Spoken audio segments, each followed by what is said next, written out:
Hello, friends. Today we are going to learn from Ego is the Enemy by Ryan Holiday.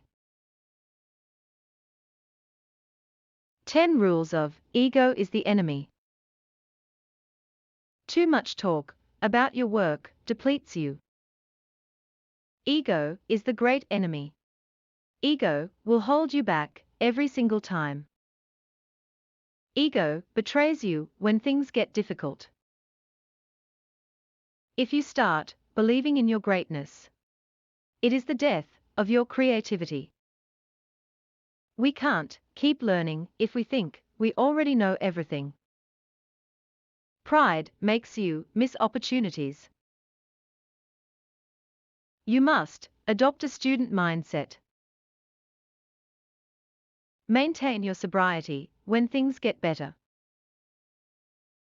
Practice self-control on your journey to success. Greatness comes from humble beginnings, it comes from grunt work. Say little, do much.